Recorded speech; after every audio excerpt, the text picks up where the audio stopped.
नमस्कार, आप सभी का न्यूज़ फॉर बिहार में बहुत बहुत स्वागत है। और आज हम खास मुलाकात करने आए हुए हैं। खास शो में खास व्यक्ति से आपको मुलाकात करवाएंगे। बंगाल के सरजमी पे हम आज एक ऐसे व्यक्ति से आपको मुलाकात कराएंगे। समाज सेवा में उन्होंने अपने बचपन से ही योगदान दिया है। तो आइए आज मुलाकात करते हैं हम श्रीमती सुमन गुप्ता जी से। सुमन गुप्ता जी, आपका न्यूज़ फॉर बिहार में बहुत बहुत स्वागत है। धन्यवाद। मैं आपसे जानना चाहूँगा कि आपने राजनीतिक में कब कदम रखा? मैं बहुत छोटी थी, जब मैं कॉलेज में गई मैं तभी राजनीति में मेरी एंट्री हुई। मैं 18-19 साल की थी और अपने कॉलेज में मैं एसएफआई ज्वाइन की और अपने कॉलेज की जनरल सेक्रेटरी स्टूडेंट्स यूनियन की मैं चुनी गई और वहीं से मेरा राजनीति करियर शुरू हुआ। मैं आपसे जानना चाहूँगा कि आपने राजनीति किस उद्देश्य से ज्वाइन किया? मुख्यतः मेरा उद्देश्य समाज सेवा था। समाज सेवा में ये चीज़ मेरे मन में, या यूँ कह सकती हूँ कि मैंने बचपन से ही अपने पिताजी को लोगों को हेल्प करते हुए देखा और कहीं पर भी वो बढ़ चढ़ के बहुत हिस्सा लेते थे। कोई भी सामाजिक अनुष्ठान जब होता था तो उसमें बढ़ चढ़ के हिस्सा लेते थे। तो ये चीज़ कहीं ना कहीं मैं उनसे सीखी और जब मैं भी उनकी तरह कुछ समाज से जुड़े हुए लोगों की जब मदद करने लगी तो मुझे ऐसा एहसास होने लगा कि जो मज़ा दूसरों के काम आने में है या दूसरों के चेहरे पे अपनी वजह से यदि किसी कारण से मुस्कान यदि मैं दूसरों के चेहरे पे दे सकूं, ये मज़ा दुनिया में और किसी भी चीज़ में नहीं है। तो मेरे जानकारी में मैं आपसे एक चीज़ और जानना चाहूँगा कि आप कुछ दिन के लिए अपने देश को छोड़कर दूसरे देश में चली गई थी, फिर आपका रिटर्निंग हुआ है अपने देश में। तो आप अब किस उद्देश्य से अपने इस देश में राजनीतिक में फिर से कदम रखी हैं? मैं 14 साल नाइजीरिया में रही और वहाँ पर जाने के बाद मैं कुछ दिन तक कोरियोग्राफी कराई। छोटे बच्चों को मैं डांस सिखाती थी क्योंकि उस समय मेरे बच्चे भी छोटे थे।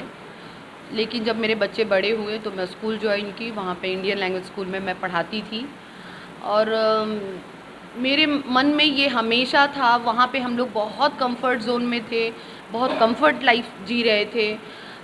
जब मेरे मन में हमेशा था कि मैं एक समय के बाद भारत लौट जाऊंगी और राजनीति से वापस से जुड़ूंगी और समाज सेवा करूंगी।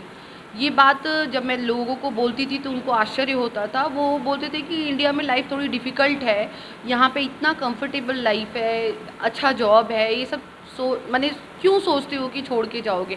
मैं बोलती हूँ कि आई डोंट नो, जब मैं स्कूल में भी पढ़ाती हूँ और जब इंडिपेंडेंट डे और कोई भी सेलिब्रेशन होता था तो मुझे एक भीतर से बहुत तकलीफ़ होती थी। मुझे ऐसा लगता था मैं कि हमने पाया तो बहुत कुछ है देश से, बोलो आज हमारी पहचान भी, मुझे वहाँ पे रह के लगता था कि मेरी पहचान भी भारत के वजह से है, लेकिन मैं क्या कर रही हूँ अपने देश के लिए।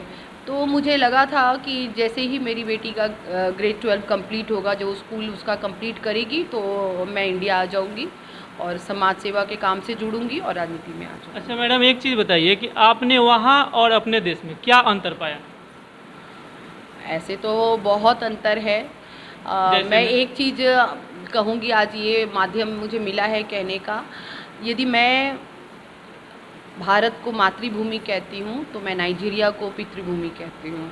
मेरे लिए वो फादरलैंड है और अच्छा नहीं लगेगा ये बोलना, लेकिन मैं मीडिया को कई हद तक दोषी ठहराऊँगी।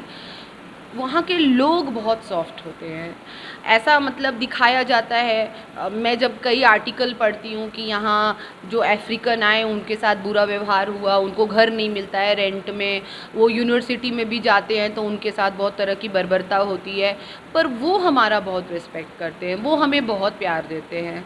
और मैं भी जब शुरू में गई तो उनका जो स्ट्रक्चर था, उनकी जो वेशभूषा थी, मैं भी डरी रहती थी, लेकिन जब मैं उनसे मिलने लगी तो मुझे ऐसा लगता था कि वो बहुत सॉफ्ट हार्टेड है। लेकिन इसीलिए जब मैं वहाँ कई साल रही मुझे उनसे बेहद प्यार मिला और मैं उनसे बहुत अटैच्ड हुई, लेकिन फिर भी मुझे लगा कि मेरी मातृभूमि के प्रति मेरा कर्तव्य पहले है और इसलिए। तो मैडम, इसको लेकर आप अपने देशवासियों को क्या संदेश देना चाहेंगी? मैं यही संदेश देना चाहूँगी, जैसे अभी मैं बंगाल वासियों को सबसे विशेषता में संदेश देना चाहूँगी कि मैं अभी राजनीति में हूँ। मैं हर कदम में मैं कोशिश कर रही हूँ अपना समय देने को, जो कुछ भी पॉसिबल होता है मैं दे रही हूँ, क्योंकि मुझे लग रहा है कि ये परिवर्तन की बेला है और हम ज़रूर, बीजेपी इस बार ज़रूर सत्ता बनाएगी अपनी। मैं बंगाल वासियों को बोलूँगी कि जैसा मुझे फील हो रहा है कि ये आज़ादी की लड़ाई है, आप भी वैसा ही महसूस करें कि ये आज़ादी की लड़ाई है और सही पार्टी का चुनाव करें। बंगाल में कांग्रेस भी सरकार बना अच्छा चुकी मैडम, है। एक चीज़ हम आपसे जानना चाहेंगे। अभी आपने बोला कि बंगाल चुनाव में अभी आज़ादी की लड़ाई आप लड़ रहे हैं, तो अभी आपका इस चुनाव में क्या भूमिका है? मैं यहाँ पे नॉर्थ कोलकाता डिस्ट्रिक्ट में ओबीसी मोर्चा में मैं वाइस प्रेसिडेंट हूँ। इसके अलावा मैं अपने बूथ में पालक हूँ और जो हमारे कैंडिडेट हैं उनके साथ जहाँ भी जाना हो रहा है वो मैं कर रही हूँ। दरवाजे दरवाजे जाकर मैं अवेयरनेस लोगों में क्रिएट कर रही हूँ, लोगों को समझा रही हूँ कि वो भाजपा को चुने। और आपने जिस तरह से बंगाल को अच्छा एक मिनट मैडम, आपने बोला कि वो लोग भाजपा को चुने, आखिर क्यों? क्योंकि यहाँ पर कांग्रेस की सरकार आई, कुछ नहीं हुआ। 34 साल तक सीपीएम यहाँ पे रही, कुछ नहीं कर सकी। यहाँ पे ना तो रोजगार, यहाँ पे कितने सारे कारखाने थे वो बंद हो गए, कोई शिल्प नहीं है, एजुकेशन की प्रॉपर व्यवस्था नहीं है। यहाँ पर लोग हायर स्टडी के लिए लोग बाहर चले जा रहे हैं। यदि जो यहाँ पढ़ाई भी कर रहा है उनको नौकरी नहीं मिल रही है। तृणमूल मतलब सीपीएम तो जो छोड़ के गई थी, तृणमूल आने के बाद तो बंगाल का जो बाकी कुछ जो कसर था वो दीदी ने पूरा कर दिया है। एक बात बताइए, जब आपकी सरकार बनेगी तो आपकी सबसे पहली प्राथमिकता क्या होगी?